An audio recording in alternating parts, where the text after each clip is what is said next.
Texas Hill Country, July 1873. The sun had just dropped behind the mesquite trees when the coyotes came. Rhetta Osborne pressed her back deeper into the twisted tangle of brush, arms wrapped tight around her knees. Her dress was torn at the hem, and her hands were scraped raw from falling on the rocky slope. Wind carried dust through the gully, and the yips and howls of the coyotes circled closer. She did not breathe. She did not cry. She just held still and waited. A low growl came from the left, closer now. One of them had picked up her scent. She squeezed her eyes shut, thinking of her father's ranch, of the barn where she used to hide as a girl. That was gone now. Burned out last winter in a fire. Everything lost. Another snarl, closer. Then came the gunshots, sharp, steady, aimed. 1, 2, 3. The coyotes scattered in a blur of fur and snarling teeth. Hooves pounded the earth above her. A big sorrel gelding slid to a stop at the edge of the gully. "You still breathing down there?" a voice called, low and rough with dust. She looked up. The cowboy on the horse had dark hair curling at his collar and a rifle resting easy in his grip. His eyes were narrowed against the light, but she saw the worry there. "Come on," he said. "Let's get you out of that hole." She stood slow, legs stiff. He swung off the horse, handed her the reins, and reached down to steady her as she climbed out. His hands were warm and strong, calloused from work. She did not let go right away. "Name's Varen James," he said once they were both upright. "You got a name, miss," Rhetta Osborne.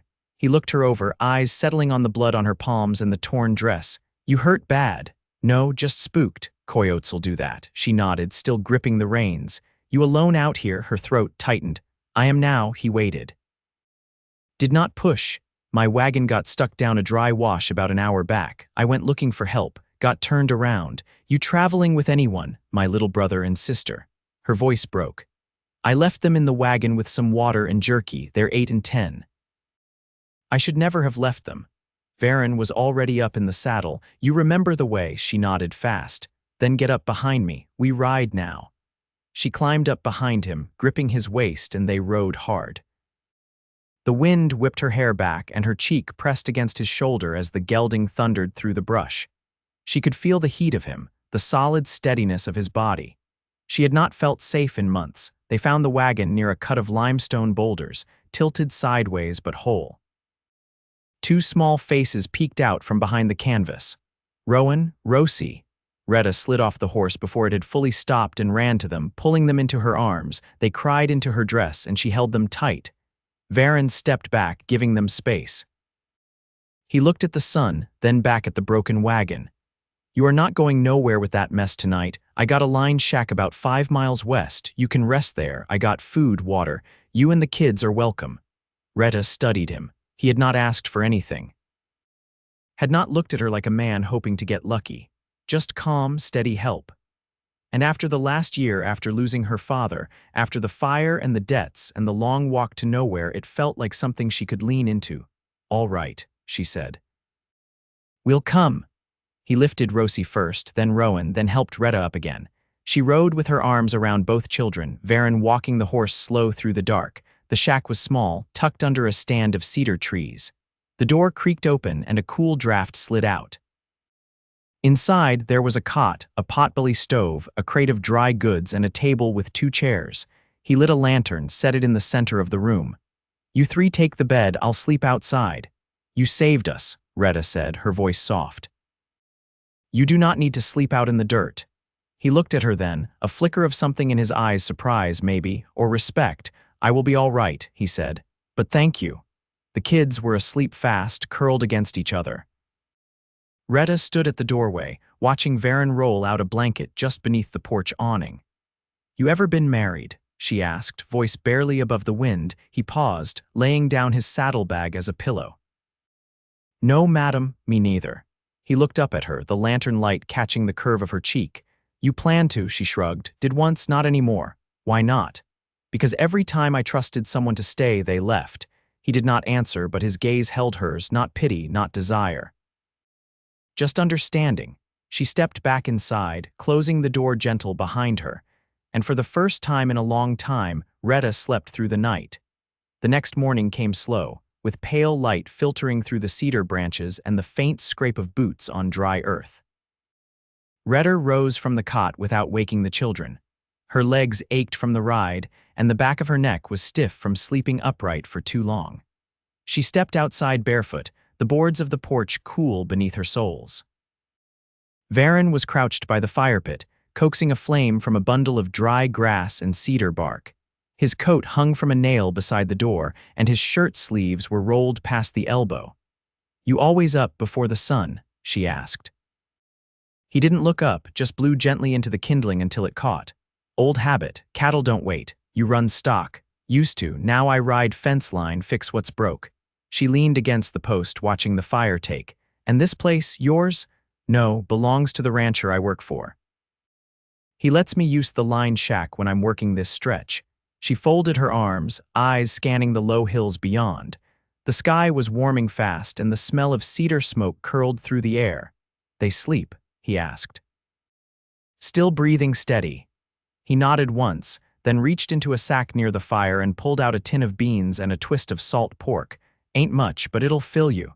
She stepped forward, crouching opposite him. "You always feed strangers, only the hungry ones." He cut the pork into the pan and let it sizzle, then added the beans. Rhetta watched the meat curl and darken. "You always this quiet?" she asked. He stirred the pot with a flat stick. "Talk's not what fixes things. What does? Time, work." "Staying." She let the silence settle after that. Only the pop of the fire and the soft hiss of beans heating filled the space between them. After breakfast, Rosie and Rowan stirred. Rhetta helped them wash up with water from the barrel and combed Rosie's hair with her fingers. Varen offered a strip of cloth to bind it back. "Looks like the wagon'll need more than a tug," he said, once they'd all eaten. "Axles split, no fixing that without better tools." She didn't answer right away. She was staring at the children, who were drawing shapes in the dirt with sticks. "There's no one coming to help," she said at last. "No one expecting us. We were headed west looking for work, maybe land, but that wagon was all we had. Then you'll need another way forward. And where do I find that?" He stood, brushing off his trousers. "I'll take you to the main house. The rancher I work for, Mr. Brody, keeps extra teams and wagons. He might loan you one or hire you on. You think he'd do that? Depends how you ask, and what you're willing to give in return." She straightened, wary. "Like what?" "Work, sewing, cooking, keeping house. Ranch hands don't take kindly to folk who won't pull their weight. I've worked since I could carry a bucket." "Then you'll be fine." She glanced back at the shack. "And the kids, there's space. Brody's wife teaches her own boys reading and sums. Your two could sit in." Rhetta studied him for a long moment. "Why are you doing all this?" His jaw tightened a little, but his voice stayed even. "You were out there alone with two young'uns and no wagon. I'd rather help than know you're sleeping cold with nothing. You always look out for strangers." "No," he said, "just the ones who don't look away when you speak to them." She didn't know what to say to that. So she nodded, went to gather what little they had left in a flour sack, and helped the children climb onto the horse again. This time, Varen led them on foot, one hand steady on the reins. The ride was longer than Rhetta expected, close to an hour through dry gullies and patches of switchgrass. By the time the whitewashed ranch house came into view, the sun was high and the children were nodding against her shoulders. The house stood proud with a wraparound porch and a windmill turning slow behind it. A woman was hanging shirts on a line, her sleeves rolled and her hair pinned back under a wide straw hat. Varen called out first. "Ma'am." She shaded her eyes and smiled. "Varen James, you bring in me company. Folk in need of a hand." The woman set her basket down and came forward. "Well, let's see about that." Her name was Clara Brody, and she had a warm way of looking at children that made Rhetta's shoulders drop. When she offered sweet biscuits and a place to rest, Rhetta didn't argue. The kids took to the porch swing like they'd lived there forever. Later, while the children napped in the shade, Varen stood beside Rhetta near the corral, watching a few geldings nose through the dust. "You think they'll be happy here?" she asked. "They'll be safe." "That ain't the same." "No," he said, "but it's a start." She looked at him then. Really looked. The set of his shoulders, the quiet way he stood like he wasn't waiting to leave. "You ever think about staying, Varen?" He met her eyes. "Sometimes, just haven't had a reason to." She didn't look away. "Maybe you do now." He didn't answer right away, but his gaze held hers, steady and sure, and for once she didn't feel like she had to run. The Brodies offered supper on the porch, that evening: salted beef, boiled turnips, and cornbread so dense it held its shape when sliced. Rhetta ate slowly, careful not to let her weariness show. Rowan and Rosie sat on either side of her, chewing with the quiet focus of children who had known long hunger. Clara Brody passed a jar of wild plum preserves their way, and Rosie's face lit up in a way Rhetta hadn't seen since before the fire. Varen sat across the table. His chair tipped back just enough to rest one boot on the porch rail, his plate balanced on his knee. He didn't speak much, but his eyes flicked to Rhetta and lingered longer than they had that morning. She didn't look away. After the table was cleared, Clara ushered the children upstairs to sleep in the loft with her boys. Rhetta stayed behind, running her thumb over the rim of her cup, the tea inside gone cold. Varen stood and walked off the porch without a word. Rhetta followed. He led her around the side of the house toward a small paddock where the geldings clustered near a trough. The moon was rising, throwing pale light over the dirt and fence rails. Varen leaned on the top board, arms folded, the brim of his hat low over his brow. "You said you used to run stock," Rhetta said, voice low. He nodded once. "Out near Lano. 20 head, maybe more. Dry years came too hard. Lost most of 'em before the bank came for the rest." She stepped closer, not touching the fence. "So you started over, didn't have much choice. You ever think about trying again? Not alone." The silence between them wasn't heavy, just wide. Rhetta let the breeze move through it. Somewhere in the dark, a whippoorwill called once, then again. "I was born near San Saba," she said. "My pa leased pasture from a man who never once remembered our names, but we stayed 6 seasons. Learned how to stretch seed, mend gear, boil beans 3 ways. Varen glanced at her, one brow raised. "That last one a skill you still got," she smiled, small and dry. "I could feed 10 mouths on half a sack of flour and a prayer." He looked back toward the paddock, his voice quiet. "I never minded being alone, not really, but lately, it don't sit the same." Rhetta leaned on the fence beside him. "You think that's something that changes with time?" "I think it changes when someone shows up who makes the quiet feel empty." She said nothing. Just let the words settle between them like early dew. After a while, he stepped back from the fence and rubbed the back of his neck. "Brody's got a bunkhouse, but I told him I'd sleep up at the shack tonight. Still a few things left behind I oughta fetch." She looked toward the dark line of trees on the horizon, then back at him. "You want company?" He hesitated, "but only for a breath, if you're sure. I don't much like empty rooms either." They saddled the gelding together. He held the stirrup steady while she climbed up, then mounted behind her. They rode in silence, the horse moving smooth beneath them. The air had cooled and the night smelled of sage and cedar. When they reached the shack, the fire pit still held the shape of the morning's ashes. Rhetta stepped down and walked toward the porch, the boards creaking once beneath her boots. Varen followed, lighting the lantern inside with hands practiced and careful. She moved to the cot, running her fingers along the blanket. "Didn't think I'd see this place again. Didn't expect to bring you back to it." She turned to look at him, her voice steady. "You told me once you hadn't had a reason to stay." He met her gaze. "That changed." She stepped forward, slow, until there was only breath between them. "You sure?" she asked. "I am." She took his hand, calloused and warm, resting hers inside it like it belonged there. Neither moved to kiss, not yet. They just stood in the soft glow of the lantern, the night pressing gentle against the walls. Outside, the horse shifted its weight. A breeze pushed through the grass. And inside, 2 people who had known loss in different shapes found something quiet and real between them, a beginning, steady as the land beneath their boots. By mid-morning the next day, Rhetta stood in the Brody's back garden, her skirts damp with dew and her hands sunk wrist-deep in soil. Clara had offered her a place in the household if she was willing to tend the vegetable beds and keep the larder stocked through summer. Rhetta had accepted without hesitation. She couldn't afford pride, not with 2 young mouths depending on her. She planted beans in even rows, her fingers moving with an ease that surprised her. It had been a few years since she'd worked a steady patch of earth.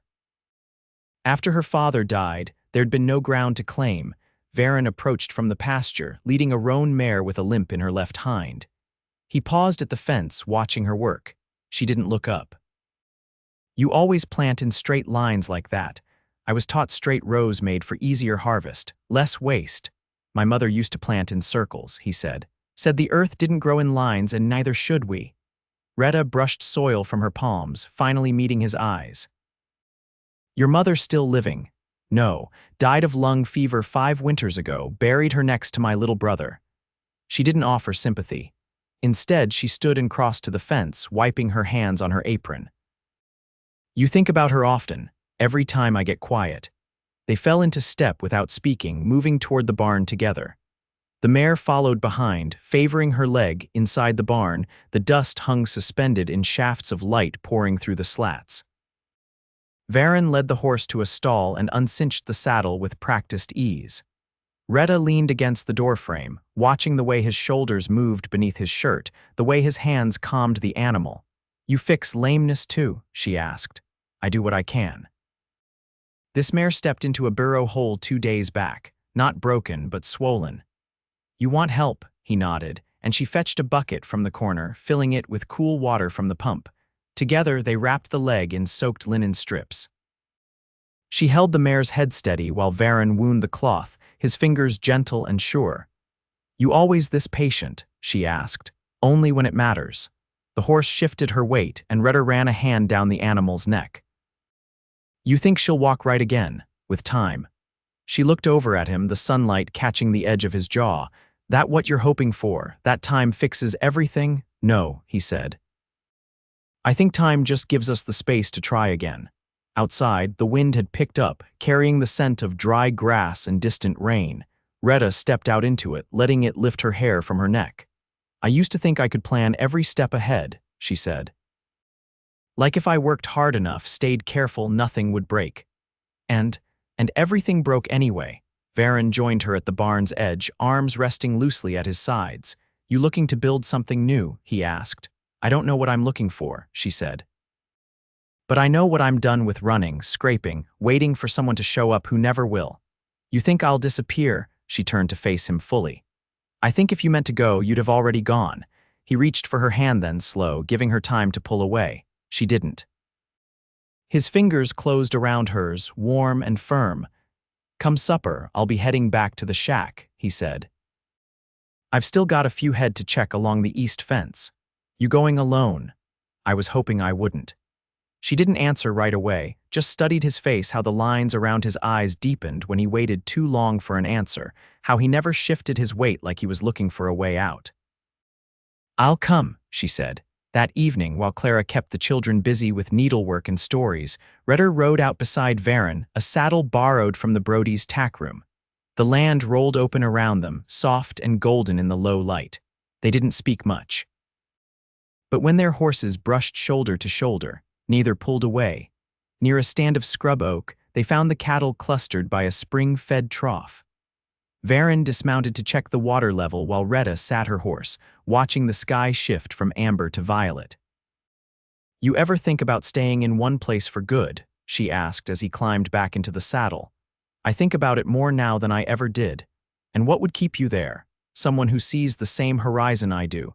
She looked back at him, her voice steady. I see it. He didn't reach for her then, didn't make a move, just gave her a quiet nod that said more than any touch could. And in the hush that followed, with the cattle lowing soft in the dusk and the stars beginning to appear, Rhetta felt something settle inside her, a stillness she hadn't known in years. Not safety. Not yet, but the start of something that might hold. 2 weeks passed with the steadiness of worn clockwork. Mornings began with the sound of the windmill creaking into motion, and Rhetta rose early to gather eggs and knead dough, while dew still clung to the porch railings. Rosie and Rowan fell into the rhythm of ranch life, as if born to it, mending feed sacks beside Clara's boys, learning the shape of letters on a slate, helping split kindling when the days cooled. The days were long, but not hard in the same way they'd once been. There was no hunger clawing at their bellies, no nights spent listening for footsteps that never came. Varen rode the far fences every few days, but always returned before dusk, his horse trailing dust and his shirt showing the wear of honest labor. Each evening, when Rhetta caught sight of his figure growing clear at the ridge, something inside her steadied. They spoke less about what had been and more about what was yet to build. He asked her once if she knew how to wind a rope into Honda. She asked him if he'd ever seen the Guadalupe in flood. They traded pieces of themselves in quiet moments, her hand brushing his forearm as she passed him a tin cup, his shoulder pressing lightly to hers as they watched the kids chase chickens through the yard. One afternoon, under the stretch of a wide cottonwood, Rhetta wiped her brow with the edge of her sleeve and glanced toward the barn where Varen was oiling tack. She walked over, the sun casting long shadows across the packed earth. "You ever think about owning land again?" she asked, resting a hip against the doorframe. He didn't look up from the bridle he was working, just turned the leather slow between his fingers. "Not much use thinking on things you can't afford. What if you could?" He lifted his head, brow furrowed. "You find gold I don't know about."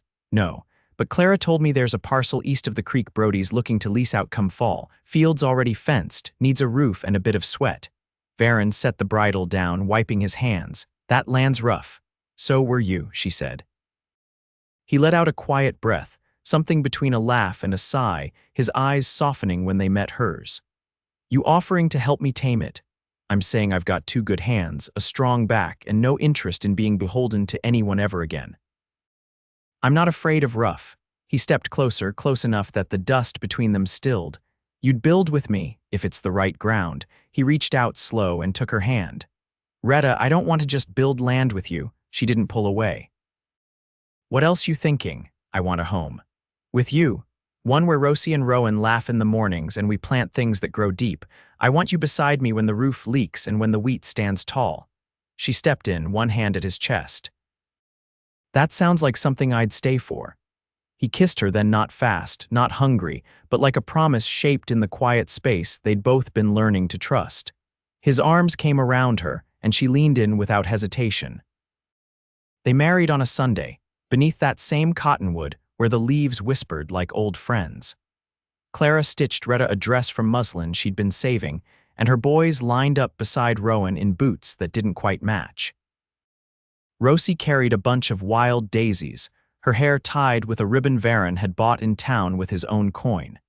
The preacher from Mason came with a worn book and a clear voice, and when he asked if they'd take each other for all their days, neither hesitated. Varen looked at Rhetta like she was the first green shoot after a long drought, and she held his hand like she'd known its shape her whole life. They moved into the small house by the creek that fall.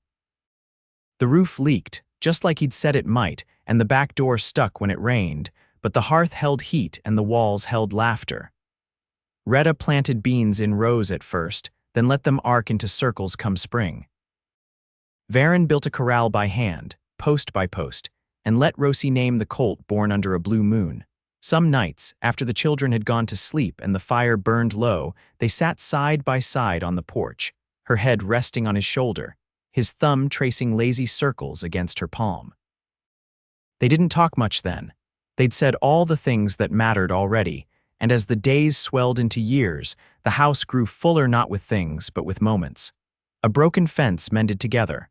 A winter storm weathered with extra blankets and hot biscuits. A letter from Rowan, years later, written in a steady hand, saying he'd be home by harvest. Varen never wandered again. Rhetta never ran. They built a life not out of ease, but out of choosing each other every single day, and the quiet between them. It was never empty again.